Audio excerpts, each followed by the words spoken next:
Good afternoon, everyone. Apologies for being late. I had my meeting with the president in the Oval went long, so I apologize.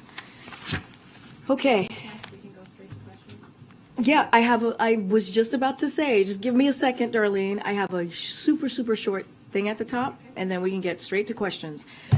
So today marks the first day of National Flu Vaccine Week. As flu and COVID-19 continue increasing in circulation, we have two safe and effective vaccines that are our best way to stay protected this winter. The simple message from our health and medical expert is this: to be protected this winter, get your flu and COVID shots. Today, Dr. Walensky held a briefing with the American Medical Association to kick off a week where she and doctors across the country will be blitzing the airwaves about the importance of getting your COVID and flu shots. And with that, Darlene, go for it. Thank you. Can you give us a rundown on what is being done at the federal level to speed up the restoration of electrical power to the folks in North Carolina? So, as you know, the White House is has been monitoring the situation and is in contact with local officials. Local law enforcement is receiving federal support on the investigation. We will continue to let that investigation play out. President Biden has made, as you all know, critical infrastructure secure and resilience to all hazards, both natural and man-made, a priority since the first day of his administration. While we still have a long way to go through initiatives like the bipartisan infrastructure bill and also the Inflation Reduction Act, the Biden-Harris administration is already following through on its promise to deliver those results to protect against the limit of the impacts of incidents like this. We've closely worked with private sector to strengthen resilience against the full spectrum of potential threats, including through utilizing new technologies and improving how government communicates and shares threat information with the private sector, which owns the majority of our nation's critical infrastructure. Department of Energy, Department of Justice, including the FBI, will be your best place to get more specific information. But again, we're going to let the investigation play out.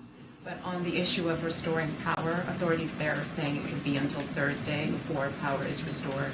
Understood. We have been in touch with local officials, and we're going to provide any assistance needed to help them on the ground. Yeah, thanks, Karine. On Friday, you said there were no plans of going to Congress for any legislative changes to the IRA for France and Europe. Over the weekend, there were some French officials who said that one way of making the tweaks that President Biden proposed to the IRA was through executive orders, and we're wondering if the administration has already started working on certain EOs, or if you're planning to work on them going forward. Can you offer any specifics? So there's two things. The first thing is the president was clear that there are ways that we can address Europe's concerns, right? The concerns that they actually have.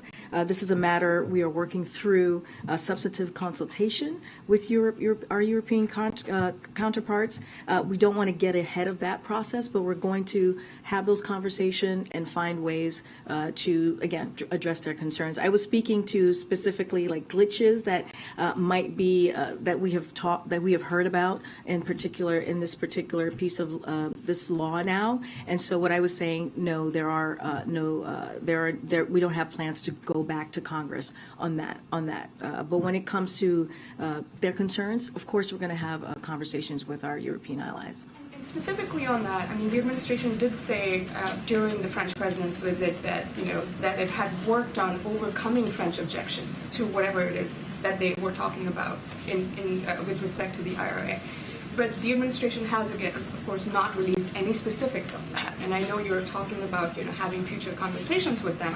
But could you talk about the work that has gone in so far? So, not going to get into specifics. Again, we want to have this conversation. There's a process that's happening. Don't want to get ahead of that. But I also just want to say, and you've heard us say this many times, the Inflation Reduction Act was a historic piece of legislation. It's going to help Americans, millions of Americans across the country, as we talk about lowering costs, as we talk about really attacking the number one priority when you think about the economy for the president, which is lowering costs on health care, lowering costs on energy, doing that historic investment investment on fighting climate change. So this is something that the president is very proud of, and it's going to really, truly change lives. When it comes to the concerns of our European partners and allies, certainly we're going to do our best to have those conversations, but I'm just not going to get ahead of the process that's currently happening. One on Russian, on the oil price cap. Obviously, Russia has said that they're not going to abide by it, even if that means cutting production. Ukraine is saying $60 is way too much. Russian oil blends are selling in Asian markets at $79 a barrel, which is like $20 higher per barrel, and which kind of shows that there's willingness to buy oil from Russia at that price. I mean, given all the work that is going in, how confident are you that this is going to actually have any impact at all on Moscow and President Putin's oil revenue? So a couple of things. You just asked me a couple of questions all at once, or made a couple of statements all at once. So when it comes to Russia's response, look, we're not surprised by that. We're not surprised by what their reaction has been and what they're saying. Look, the goal of the price cap has always been to ensure that discounted Russian oil continues to flow onto global markets. And even as we limit the energy revenue that Russia is using to fund its illegal war in Ukraine, and so we believe that the cap at this level maintains clear incentives for Russia to continue exporting. Not doing so would have serious repercussions for Russia, and so that's how we see this process moving forward. I know that you were mentioning why 30 and not 60, and I know that there's been some comments out there, and so look, the price will lock in a discount on Russian oil, especially in light of the $100 per barrel they earned just a few months ago, and it can be adjusted over time to prevent Russia from further profiting from its war. And so we believe this is an unprecedented action that we're seeing right now, and it demonstrates the unity that United States and our allies and partners have. And we think this is an important step forward. In your meeting with the president, did he indicate that he'd made any headway in his lunch with Senators Leahy and Shelby about reaching an agreement on the top line for the omnibus? So don't have any readout for you on the president's lunch, as you just mentioned. Just for folks who may not be aware, the president had lunch today with Senators Leahy and Shelby of the Senate Appropriations Committee to toast their long careers, but also to your point, Phil, to discuss the funding bill. Look, the president believes that Congress needs to and has to reach a deal, a bipartisan deal. This is something that they were able to do just last year around this time in a bipartisan way. He believes that they should be able to do this again. This should not be about partisanship. We are talking about critical funding. When you think about public education, when you think about our national security, when you think about about health, these are important things that are critical to the American people. So he believes that the Congress should move forward in getting this done. But more broadly speaking, and I said this last week, when it comes to our efforts and the funding and how we're moving forward, we believe that process is in good hands with our OMB director, Shalonda Young. She knows how to get this done. She knows how to get a bipartisan deal, get that done, and also we have our Office of Leg Affairs who is working on this as well. We've had multiple conversations with members of Congress, and we're continuing to make calls. We continue to do briefings. But again, this is something that the president believes needs to get done. It was done last year in a bipartisan way. We should be able to do that this year. Just one follow-up on that. Has he shown any openness to the idea of dropping the parity between defense spending and non-defense domestic spending, which is currently the Republican proposal? So look, I'll say this. I'm not going to get ahead of any discussions that are currently happening right now. And so I know the Congress is moving forward, having those discussions. I'm certainly not going to be negotiating from here, from the podium. Thanks, Karine. Two topics, if I can. The Supreme Court heard arguments today about a graphic designer who objected to designing websites for gay couples. The justices seem to be sympathetic toward her in today's on the court today. We've heard the White House talk about the potential ripple effects after the Dobbs ruling. Do you have a comment on this specific case and any concerns from the administration about the potential wider implications of this particular case. So I want to be very careful here. Don't want to weigh in or prejudge the Supreme Court's outcome. You know, that's something I'm going to do here at the podium. But to your point, more broadly speaking, and we have talked about this, we recognize the right to free speech, and we support ensuring that no one is discriminated against or refused services because of who they love and who they are. And so, as you know, we've been very clear about that. The administration believes that every person, no matter their sex, race, religion, or who they love, should have the equal access to society, including access to products and services on the same terms as other members of public. Look, the Department of Justice said in its brief that for decades, non-discrimination public accommodations laws have coexisted with the First Amendment. Courts have recognized that we can require businesses open to public to service people regardless of their backgrounds, even when that means businesses must incidentally engage in speech which they disagree upon. So this is no reason to upend this balance right now, as the Department of Justice just laid out, as I just laid out what they said in their brief. But again, I don't want to weigh in. I don't want to get ahead of what the Supreme Court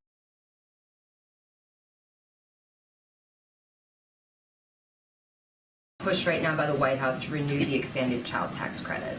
I don't have anything new to share on that particular piece of legislation or piece of a plan that's incredibly important to the president. As you know, he included in the American Rescue Plan, and it was able to cut child poverty in a historic way. So again, important issue for this president. Don't have anything to share to share further on that particular plan moving forward. Okay. Hey, thanks, Karine. I wonder if you could give more detail about the Wednesday event about the rise of anti-Semitism that's hosted by the second gentleman. Messed that Are up. you going to call him the first gentleman? Slipped up. How long has it been in the works, and what do you hope, what does the White House hope Mr. Imhoff adds to the debate? So a couple of things just to give you some insight of what's going to be happening with the roundtable talks, the anti-Semitism roundtable talks that the second gentleman will be hosting. So first and foremost, President Biden has consistently spoken out. I just want to make sure that's clear against anti-Semitism, its rhetoric, its hate, and all of the vile language that we have been hearing, which is incredibly dangerous these past couple of weeks. And so we're going to continue condemning anti-Semitism and hate wherever it exists. It should not have a place in our society. And so you'll continue to hear that. The president says silence is complicity. And so, that is something that we will make sure that we continue to condemn. Now, as it relates to Wednesday, the second gentleman, Douglas Emhoff, will convene a roundtable with Jewish leaders from across the country. The roundtable will include leaders of Jewish organizations fighting anti-Semitism that represents the wide range of Jewish community, from students to seniors, and including Reform, Conservative, and Orthodox denominations. And the second gentleman will be joined by Ambassador Susan Rice, White House Domestic Policy Advisor Ambassador Deborah Lipstadt, Special Envoy to Monitor and Combat Anti-Semitism, and Keisha Lance Bottoms, Senior Advisor to the President for Public Engagement. He felt it was important to host the roundtable, given the rise, as I just was mentioning, of anti-Semitism that we have seen over the past several months, and even longer. This is something the second gentleman takes very personally. He is the first Jewish person in this role, the first Jewish individual married to a president or a vice president. He has said himself that he is in pain. And that this is something we cannot normalize, and that's one of the reasons, as I just laid out, that he wanted to do this personally. Just a follow-up. Is it something that he asked for, or something that the president directed him to do? Well, I just laid out, the president has been very clear in condemning anti-Semitism, the hate that we have been seeing, racism, the increase of hatred that we've been seeing just the past several months. So this is something that his administration more broadly is going to continue to do when we talk about condemning that type of speech. But look, I just laid out, this is something, when it comes to this roundtable that the second gentleman is holding, it's something that is very personal to him and important for him, that he believed that he needed to do. And clearly, it's part of our administration's response, and certainly we'll welcome it. Thanks, Karine. To follow up a little bit on that, the week ahead after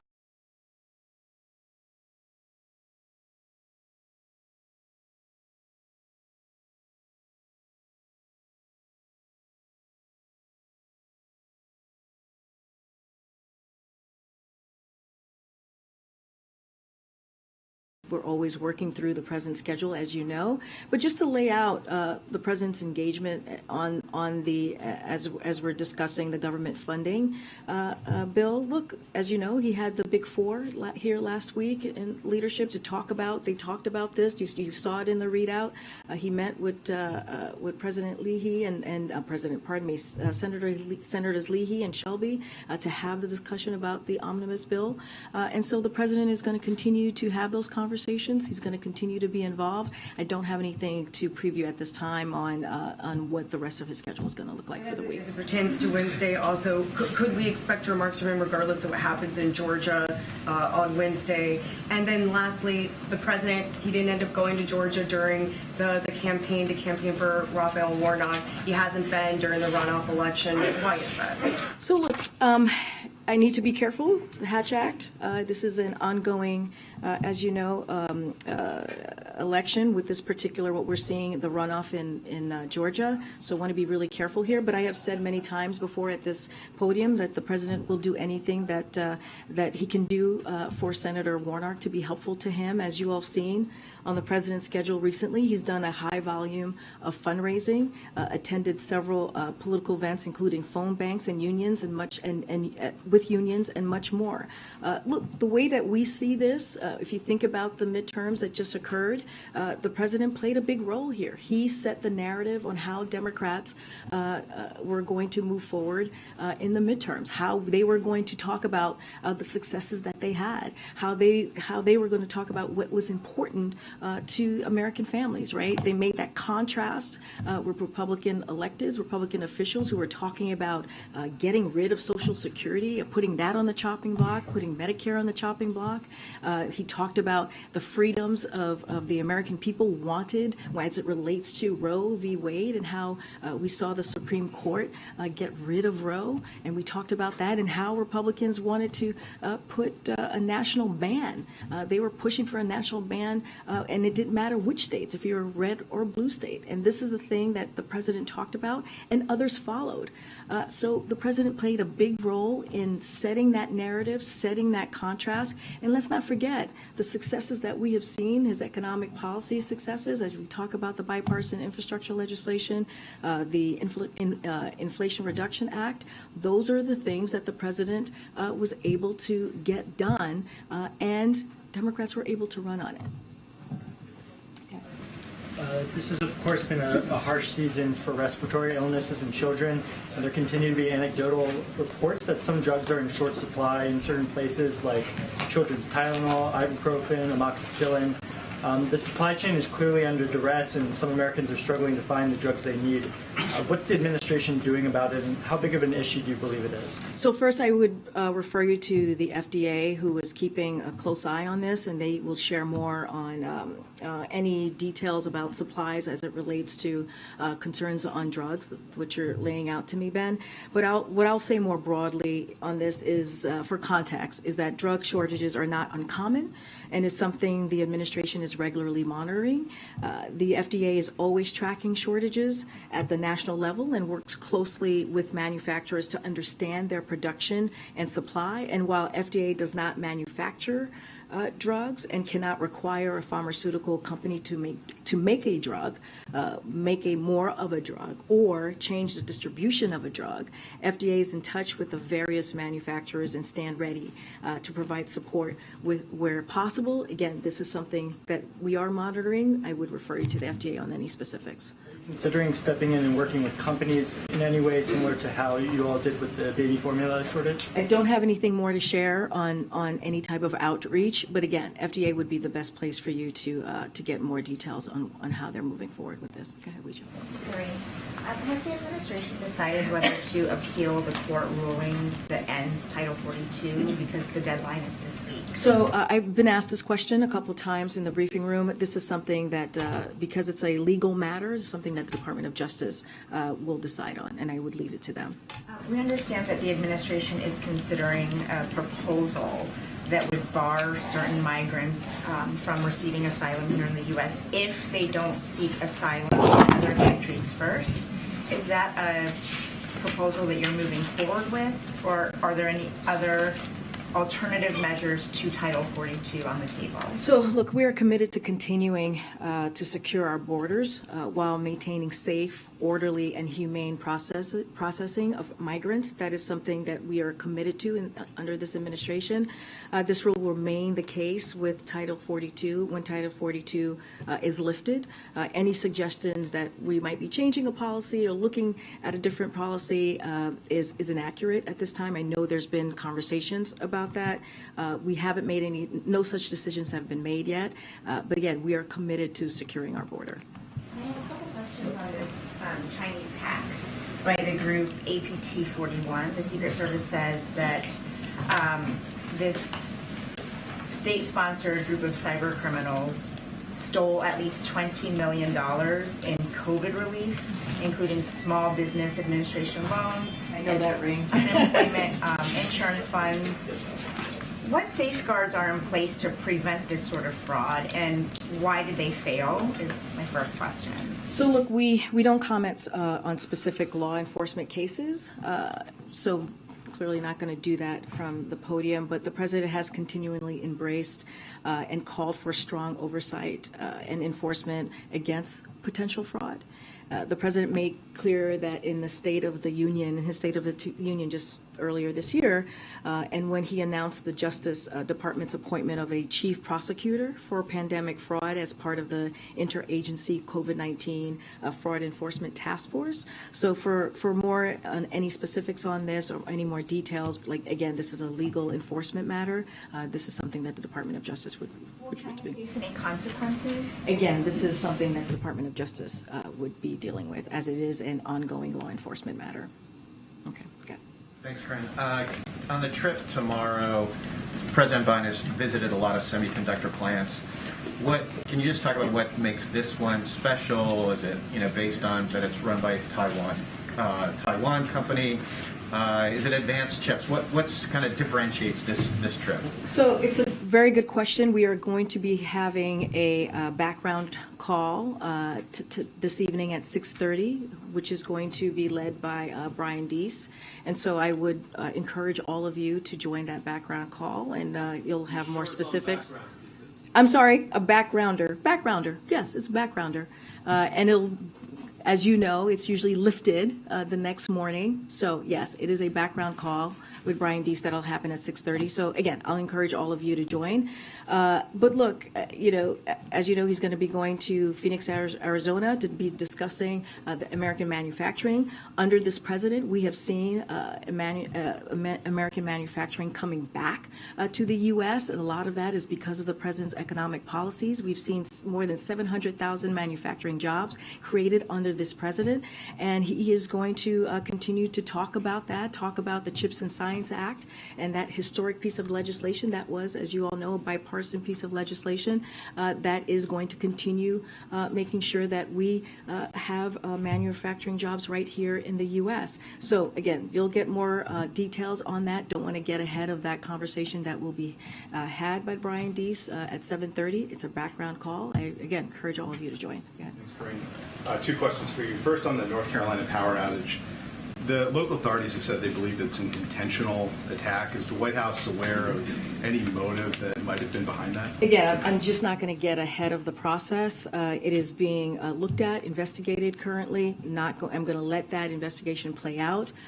I would refer you to the Department of Energy, Department of Justice, FBI, to get any more specific details on that. And then Democratic leaders in the House are discussing attaching Senator Manchin's permitting bill to the annual defense policy bill, which is a must-pass.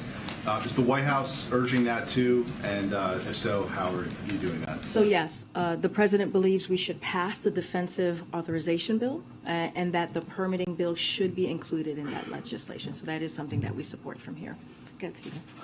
Other things on the to-do list, the antitrust tech bill. Does the president want to see action on that, Melinda? I don't have anything more to say than what I shared last week. I refer you back to I was asked about this a couple times last week, so I refer you back to those comments. Thanks. The Electoral Count Act reform. Is that something? That is something that is indeed important to the president, and he wants to see that move forward. There was word today of an agreement in principle between Senators Tillis and Sinema on immigration reform. Is that something? So we haven't seen all of the kind of the language on that particular bill, so don't want to comment from here. Don't want to get too far ahead. I know there is a drafted proposal, but look, the president has repeatedly called on Congress to permanently protect Dreamers, farm workers, essential workers, and others, and to provide them with the pathway to citizenship. Remember, the first day of his administration, he put forth a comprehensive immigration bill. So we are committed to working with members of Congress from both parties on real solutions to modernize and our outdated immigration system. So that is certainly a priority for the president, but we haven't seen the detailed proposal, so I can't comment about that from here. One last thing. Senator Shaheen has a statement. She's apparently not coming to the ball tonight. Oh, okay. She's upset that the president endorsed a proposal to put South Carolina ahead of New Hampshire, and she says that New Hampshire is now vulnerable for her party. Does the president have a response to that?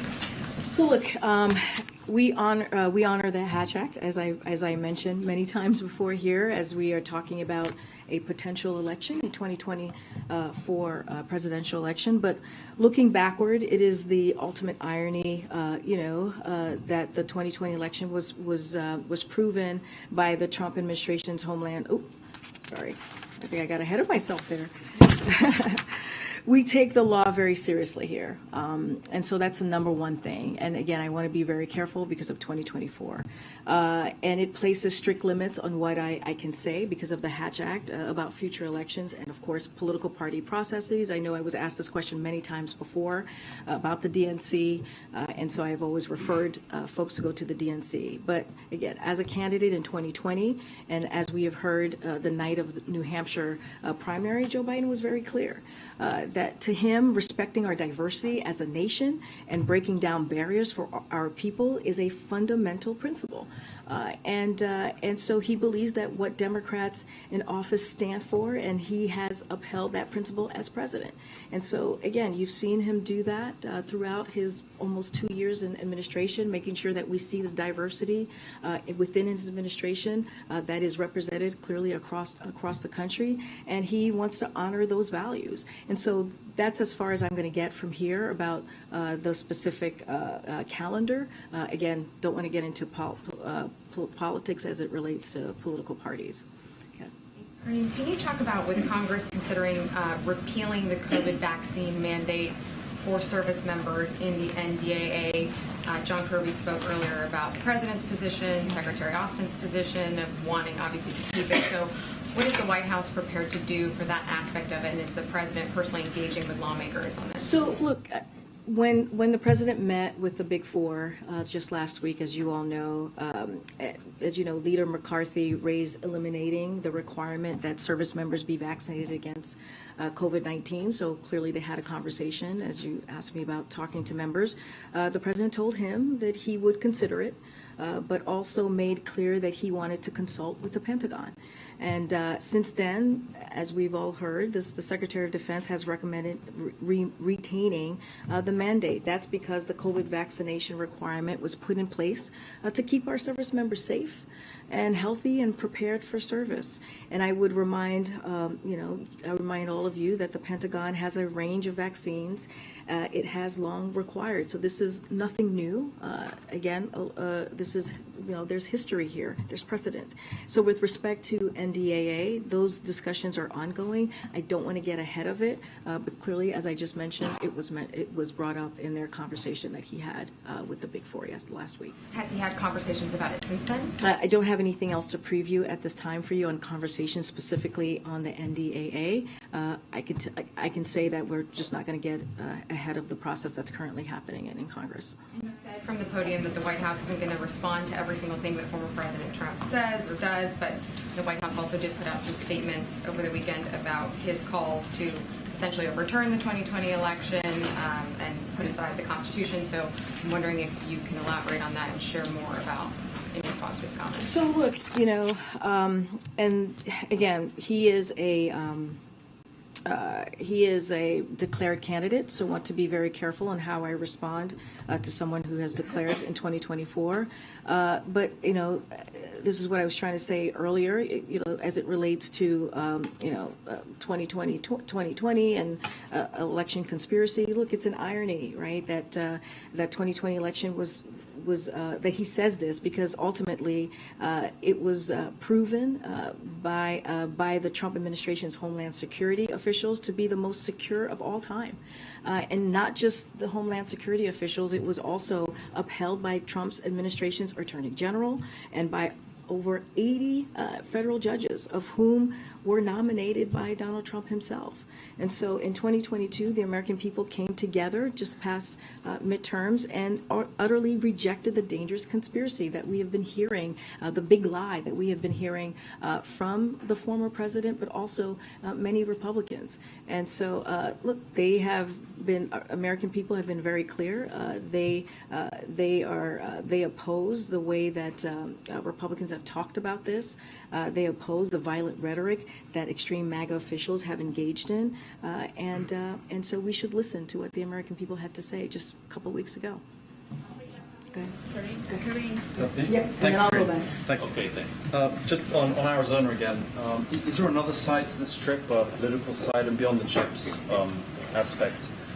Because he said a lot of similar speeches in future or current plans.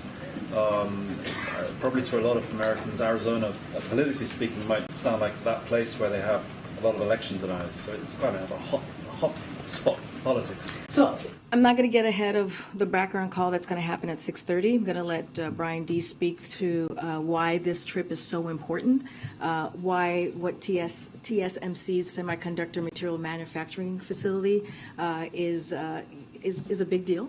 And so don't want to get ahead of it. I will encourage you to join the call, and you'll hear more about the president's trip tomorrow. Okay, but I mean, I'm not talking on the chip side, right? I know you're asking me if there's. Is there a message politically? You're asking me. Oh, because it's in Arizona. Yes. Why? Because he's been to a bunch of places that are relatively similar. No, I hear your question, but the president. Different part of the country. No, I hear your question, but the president has said this over and over again. He's a president for everyone. Whether you live in a red state, blue state, purple state, this is about delivering for the American people. This is about keeping his promises as he moves forward with his economic policies. Look, the CHIPS and Science Act is a historic piece of legislation that is going to bring, and we're seeing this already, manufacturing back to the U.S. and has created hundreds of thousands of manufacturing jobs. And so that's why this is an important move forward that we're seeing with this particular facility in Arizona, and he wants to highlight that. He wants to lift that up. And so I don't want to get ahead of what the announcements are going to be or what he's going to talk specifically about what we're going to see at this facility tomorrow. But as you think about politics, as you're asking me this question, again, this is a president who has been very, very clear. He's going to deliver for all Americans. Very, very quick one about the medical. I think you've said previously that part of the medical has been done already, physical exam. when will the rest of it be done, like very roughly? Is it by the end of the year? Or? Don't have any specific dates to lay out or a timeline to lay out. I can say, I think I said this last week, it was going to be in the next few months. We will release the president's physical in the same fashion, in the same transparent fashion as we did last year. Karine, thank you so much, Karine. This morning, the National Security Advisor met with President-elect of Brazil, Lula, for about 1 hour and 30 minutes. What would you highlight from the meeting? And also, Mr. Sullivan invited Lula to the White House before Lula's inauguration, January 1st. Is that visit happening? And why is the White House extending this not very common invitation to Lula even before he's the president? So to your first question, the two of them had a wide-ranging and productive conversation about how the United States and Brazil can continue to work together to address common challenges and deepen our strong bilateral relationship. And we will have a fuller readout of the visit,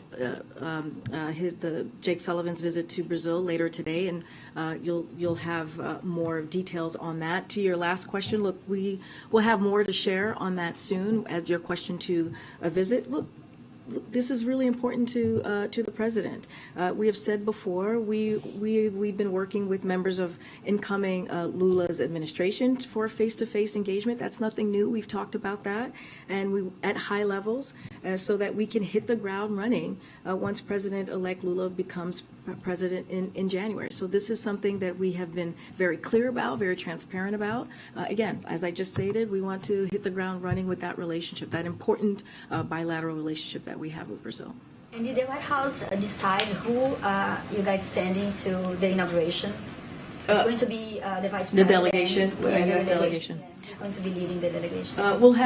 We'll have more to share on what that makeup of the delegation might look like. I don't have anything to share for you at this time. Okay. Thank you. The administration said they're going to refill the Strategic Petroleum Reserve under $70 a barrel. The Russian price cap went into effect today, $60 a barrel. Is the president considering putting Russian oil in the Strategic Petroleum Reserve? No, because it's been banned. Okay. What about in Arizona? I just want to ask you, he's going to that chips factory. Any plans in Arizona to go to the border and see for the situation for himself there? So look, I want to be very clear here. The president's trips tomorrow is about the American manufacturing boom. We're seeing all across the country, thanks to, again, his economic policies. Again, more than we have seen in his almost 2-year term. More than 700,000 jobs, manufacturing jobs, that have been created just here alone in the United States. So he'll be visiting at TSMC, a company making a major investment to manufacturing cutting-edge chips in Phoenix. This investment will bring new jobs and economic opportunity to Arizona, very important to the people in Arizona. And it's in large part thanks to the CHIPS and Science Act the president signed into law. And a historic, let's not forget, a bipartisan piece of legislation. And look, we should be able to reach a bipartisan, bipartisan agreement on immigration too. And that's what we're calling for, right? We're asking for Republican officials to come and work with us, and let's have a bipartisan agreement on immigration instead of doing political stunts, instead of doing what they're doing, going to the border, not actually coming up with any real ideas about that. That's where I will leave it. That's what the president is doing tomorrow. He's going to go to Arizona to talk about an important initiative that's going to change Americans' lives, specifically in Arizona. Just a follow-up on Edward's question. If the president is not going to make time to visit the border during his trip tomorrow to a border state, will he do it in New Year? Look, I addressed this last week about the president visiting the border. I'm not going to go beyond what I just laid out. I think, and we believe, the question again, as I was just answering to your colleague in the back, is that what are congressional Republicans going to do to actually deal with this issue? Instead of doing political stunts, many of the political stunts that hurt families, that hurt kids, that hurt children, right? That hurt people who are coming here to try to seek asylum, leaving a dictatorship. instead of going to the border and talking about, things that not going to actually deliver and keep our border safe, why don't they work with us? Why don't they actually do something? Why don't they actually, help the president get the funding that he requested, historic funding, into the Department of Homeland Security? That's one way of doing that. But again, they're playing political games and doing political stunts. The reason I ask is just because the president had said previously that he hadn't had a lot of time to get to the border. He's going to a border state tomorrow, so you think maybe there would be time there.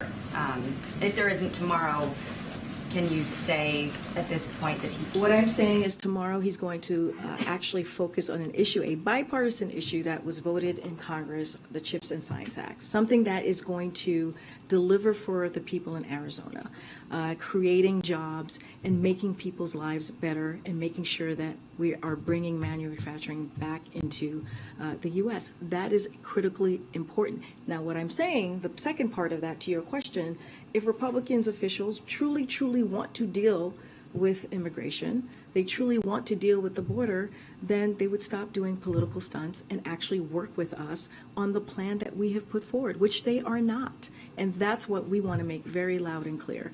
There's ways to deal with this. Again, they can come and actually do this in a bipartisan way, just like we did with the CHIPS and Science Act. The trip is obviously to Phoenix, not to the border, not to Georgia, which is sort of a pressing issue for Democrats, for the president. Have Democrats determined that a visit to Georgia would not help Senator Warnock's re-election bid? The president actually, and I actually already answered this, and I'll just repeat what I just said. The president, and I want to be very careful about talking about an election that's happening tomorrow because it's an election, and I'm covered on the Hatch Act, so I'm not going to comment on that specifically. But when we look back on the president's role during the midterm elections, he played a significant role for Democrats. It was because, again, I just answered this question, is because of the way he made the contrast with Republican officials, again, who talked about putting Social Security and Medicare on the chopping block because they were upset about the Inflation Reduction Act, which is a historic piece of legislation, is going to lower costs for American families. That's what they were upset about, because we were saying we wanted to make sure big corporations pay their fair share and not put it on the little guy. And that's what they put forward. And the American people spoke really loud and clear. That's not what they want. They want us to continue to fight for their freedoms. They want us to continue to fight for democracy. And, that red wave never happened.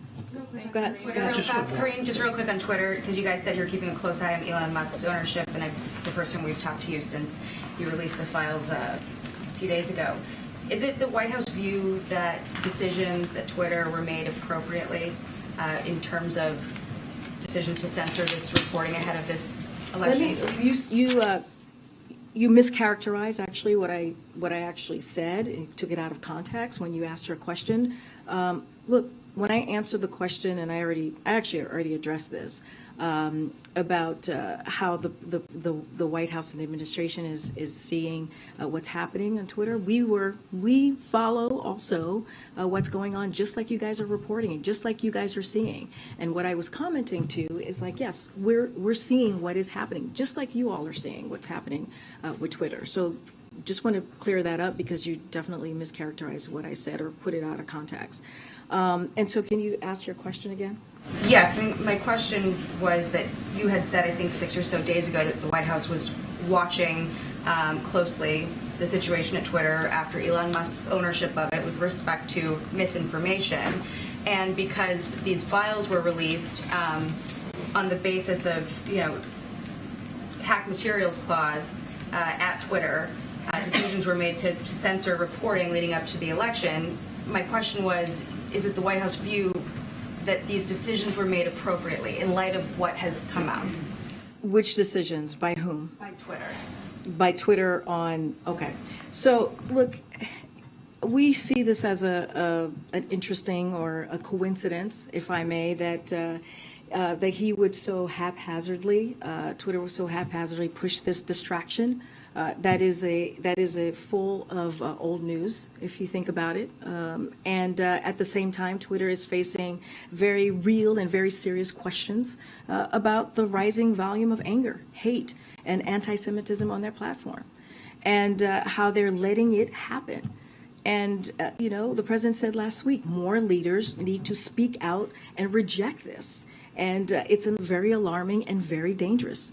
But our focus right now is helping the American families. I just talked about what the president is going to be doing in Arizona, talking about the CHIPS and Science Act, talking about how we're bringing manufacturing jobs back here to the U.S., talking about under this administration, more than 700,000 jobs have been created, in manufacturing jobs to be more specific. Look, what is happening, it's frankly, it's not healthy. It won't do anything to help a single American improve their lives. And so, look, this isn't. We see this as an interesting, coincidence, and it's a distraction. Thanks, Karine, just one more on the NDAA. Some members of Congress are talking about providing security assistance to Taiwan in the range of about $10 billion over 5 years. Does the White House have a position on that?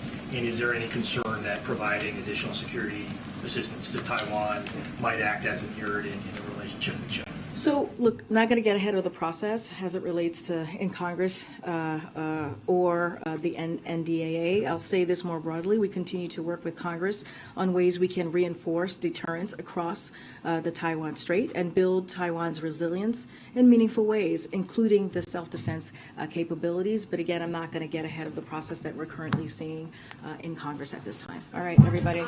Thanks, everybody. Oh, what's going on? Oh, what? Okay. Are you going to take a question on U.S.-Africa Summit? It's the biggest gathering of the Okay, I'll take that. Let me just do this and I'll... Okay, we have a guest. I forgot.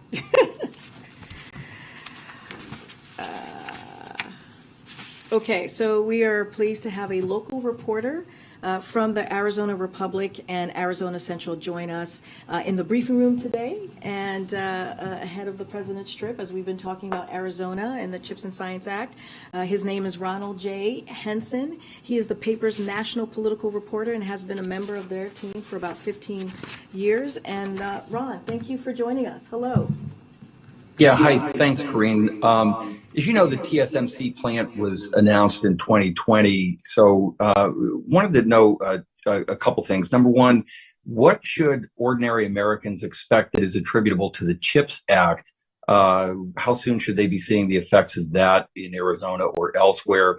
And also, in the long run, should the government be playing any greater role in providing more water resources to a place like Arizona in light of this water-intensive industry? So on your first question, Ronald, I would refer you to the Department of Commerce as timeline. They're working on this and they're playing point when it comes to the CHIPS and Science Act. On your final question, it's important that these facilities are built sustainably and in a way that doesn't harm the environment of a region. We know that these chip fabs can be water intensive, but both TSMC and Intel have taken steps to reduce water usage at their facilities in Arizona. In the case of TSMC, they have planned on a site industrial water reclamation plant that will significantly reduce liquid discharge. Within the Biden administration, it is an issue we take very seriously, as evidenced by funding for Arizona drought resiliency resources, included in the Inflation Reduction Act, as you know, Ronald. And as these projects continue, state officials, local officials will need to take this issue seriously as they work with chip makers and build in their region. And so there you go, Ronald. Thank you so much for joining us on. I know there was a question on the summit. We will have more. We will have more to share in the next couple of days. Yes, the U.S. summit is incredibly important. We have invited 49 African heads of state to Washington, D.C. for a 3-day summit to highlight how the U.S. and African nations are strengthening our partnerships to advance shared priorities. The summit reflects the U.S. strategy towards Sub-Saharan Africa, which emphasizes the critical importance of the region to meet this era's defining challenges. Again, we will have more to share on the upcoming days. I gotta go, guys. Thank you so much.